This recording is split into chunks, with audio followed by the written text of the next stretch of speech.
நாம் எல்லாரும் நின்ற வண்ணமாக பாடல்களை பாடலாம். பாட்டுத்தாளில் இருக்கக்கூடிய 38வது பாடல், ஈசாயின் அடிமரமே நேசா நீர் அதன் கிளையே, ஏசாயா உரைத்திடும் மெய்ப்பொருளே ஏதென்று அறிந்திடுவோம். நம்ம எல்லாருக்கும் தெரிந்த பாடல். உற்சாகமாய் நாம் கரங்களை தட்டி இந்த பாடலை பாடும்.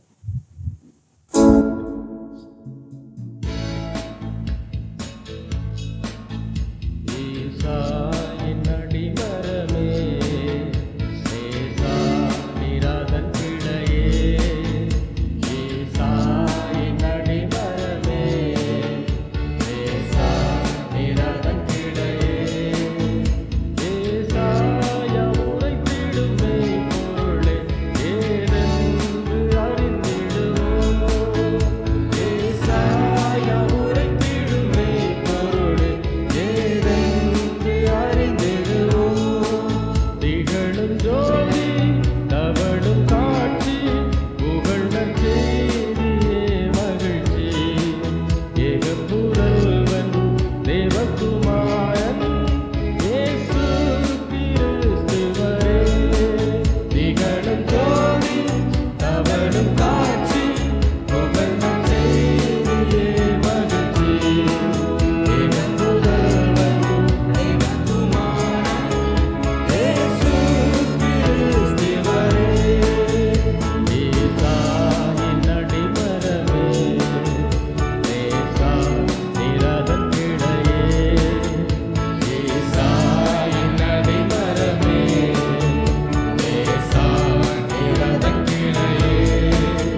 அல்லேலூயா, அல்லேலூயா.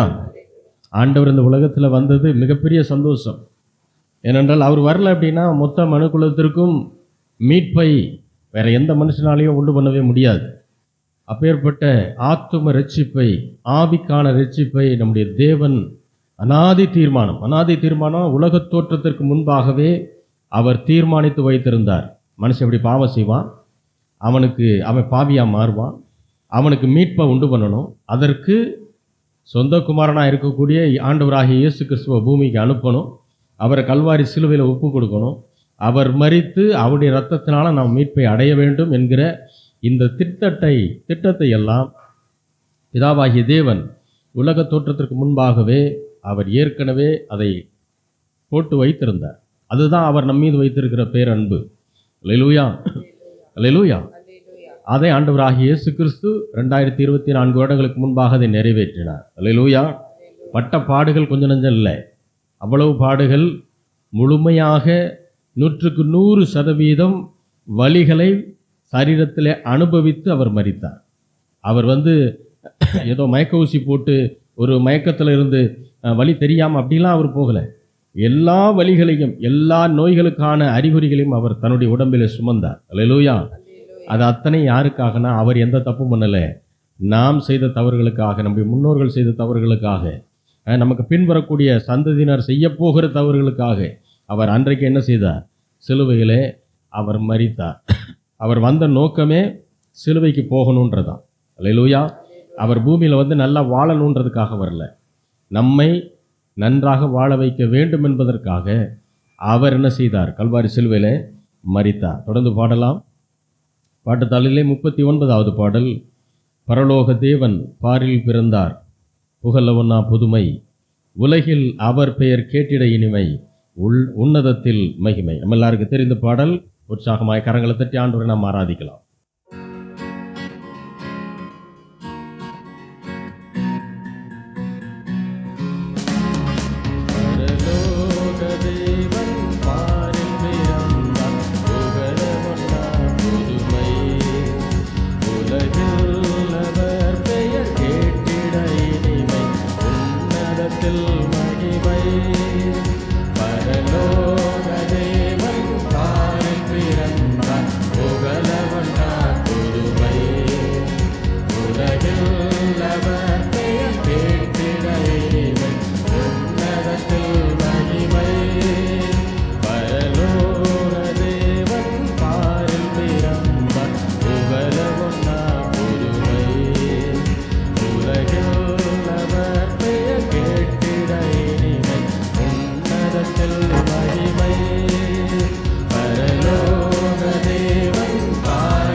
அல்லேலூயா, அல்லேலூயா.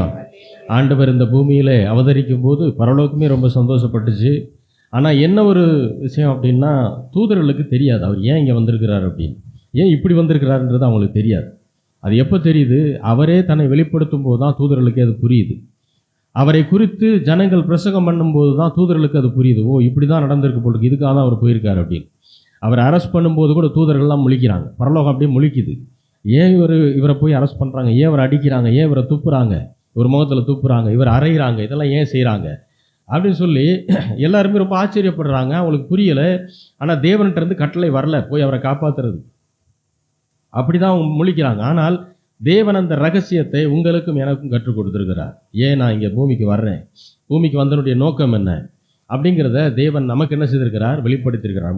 முதலாக ஆண்டவர் இந்த பூமியில் அவதரித்ததை உலகத்தில் போய் நற்செய்தியாக சொன்னவங்க யாரு? மேய்ப்பர்கள். அல்லேலூயா. ஆண்டவர் ஒரு ராஜாவுக்கு வெளிப்படுத்தலை, ஒரு மந்திரிக்கு வெளிப்படுத்தலை. அந்த காலகட்டத்தில் கீழ்த்தரமானவர்களாக தீட்டுள்ளவர்களாக எண்ணப்பட்ட மேய்ப்பர்களுக்கு தான் தன்னை முதலில் அவர் வெளிப்படுத்தினார். ஆனால் யாக்கோபினுடைய காலம், ஆபிரகாமுடைய காலம், ஈசாக்குடைய காலத்துல எல்லாம் மேய்ப்பர்களுக்கு மரியாதை இருந்தது. மோசனுடைய காலத்துல எல்லாம் மேய்ப்பர்கள் தான் நம்பர் 1. ஆசாரியர்களுக்கு அப்புறம் மேய்ப்பர்கள் தான். அதனால் அவர்களே மேய்ப்பர்களாக இருந்தார்கள். அந்த காலகட்டத்தில் அவர்களுக்கு பெரிய மரியாதை இருந்தது. ஆனால் ஆண்டவருடைய காலகட்டத்தில் அவர்களுக்கு மரியாதையே கிடையாது. அவர்கள் தீட்டுள்ளவர்களாக எண்ணப்பட்டவர்கள். அல்லேலூயா. அப்பேற்பட்டவர்களுக்கு தான் ஆண்டவர் என்ன செஞ்சார், முதலில் தன்னை வெளிப்படுத்தினார். அவர்கள் தான் முதல்ல சுவிசேஷத்தை என்ன செய்கிறாங்க, ஆண்டவராகிய இயேசு கிறிஸ்து பாவிகளை ரட்சிப்பதற்காக இந்த பூமியில் என்ன செய்திருக்கிறார், அவதரித்திருக்கிறார் என்கிற நற்செய்தியை முதல்ல இந்த உலகிற்கு சொன்னது அவங்க தான். அல்லேலூயா, அல்லேலூயா. அப்பேற்பட்ட ஆண்டவரை ஆராதித்து கொண்டிருக்கிறோம். தொடர்ந்து பாடலாம். 34வது பாடல். ஒப்பில்லா நல் மீட்பரே இப்புவி மீதிலே, அற்புத பாலனாய் தற்பரன் சொற்படி, தாரணி வந்ததால் பாடி மகிழ்வோம் என்கிறதான பாடல். எல்லாரும் நாம் தேவன் நமக்காக செய்த சகல நன்மைகளை நினைத்தவர்களாய் இந்த வருடத்தின் கடைசியில் வந்திருக்கிறோம். அவருக்கு நன்றி சொல்லும் விதமாக, அவருடைய வருகையை வரவேற்கும் விதமாக நாம் எல்லாரும் இந்த பாடலை பாடுவோம். ஒப்பில்லா நல் மீட்பரே இப்புவி மீதினிலே, அற்புத பாலனாய் தற்பரன் சொற்படி, தாரணி வந்ததால் பாடி மகிழ்வோம் இங்கதான பாடல். நம்ம எல்லாருக்கும் தெரிந்த பாடல். உற்சாகமாய் நாம் தேவனை ஆராதிக்கலாம்.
எங்களை நேசிக்கிற நல்ல தகப்பனே, ஆண்டவராகிய இயேசு கிறிஸ்துவின் நாமத்தில் மட்டும் வருகிறோம் பிதாவே. உம்மை கொண்டாட நீர் எங்களுக்கு கொடுத்த பாக்கியத்திற்காக ஸ்லாக்கியத்திற்காக நன்றி செலுத்துகிறோம் ஆண்டவரே. கிருபையின் தேவனே, எங்களுடைய துதி ஆராதனை நீர் அங்கீகரித்திருக்கிறீர்.